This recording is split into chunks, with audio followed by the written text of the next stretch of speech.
Hello అండి, welcome to our channel Akhil life style cooking. ఈరోజు మన రెసిపీ వచ్చేసి సమ్మర్లో ఎక్కువగా తీసుకోవాల్సిన రాగి జావ అండి. ఈ రాగి జావను చాలా ఈజీగా చేసేసుకోవచ్చు. ఫస్ట్ అయితే ఒక బౌల్ అయితే తీసుకుని దానిలోకి 2 స్పూన్ల వరకు రాగి పిండి అయితే వేస్తున్నాను. ఈ పిండిలోకి ఇప్పుడు ఒక అరకప్పు వరకు వాటర్ అయితే పోసుకుని ఎక్కడ ఉండలనేవి లేకుండా స్పూన్తో అయితే కలిపేసుకోవాలి.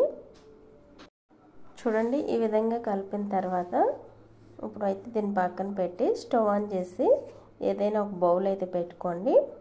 దానిలోకి 2.5 కప్పుల వరకు వాటర్ అయితే పోసుకోవాలి.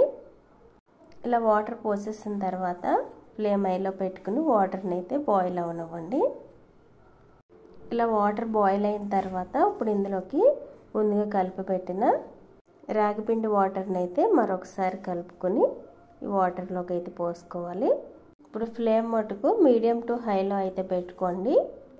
పెట్టిన తర్వాత ఒక గరిటె అయితే తీసుకుని ఇలా కంటిన్యూగా కలుపుతూ అయితే ఉండాలి, లేకుంటే అడుగంటినట్లుగా అయిపోతుందండి.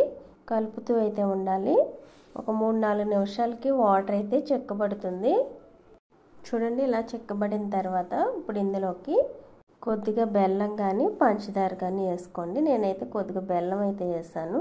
వేసిన తర్వాత మరొకసారి ఈ బెల్లం కరిగేంత వరకు ఉడికించుకుని స్టవ్ ఆఫ్ చేసేయండి. తర్వాత వచ్చేసి ఇందులోకి ఒక అరకప్పు వరకు చిక్కటి మజ్జిగ అయితే పోసుకోండి. మజ్జిగ ఇష్టం లేని వాళ్ళైతే పాలైనా పోసుకోవచ్చు. కాచి చల్లార్చిన పాలు అయితే పోసుకోండి. ఇప్పుడు ఈ జావ చల్లారిన తర్వాత గ్లాసుల్లోకి అయితే పోసేస్తున్నాను. మీరు ఈ జావను కావాలంటే ఇంకా చిక్కబడేంత వరకు కూడా ఉడికించుకోవచ్చు. మాకైతే ఇలా ఉంటేనే ఇష్టం అండి, కాబట్టి ఇలా కొంచెం పలుచగానే చేస్తాను.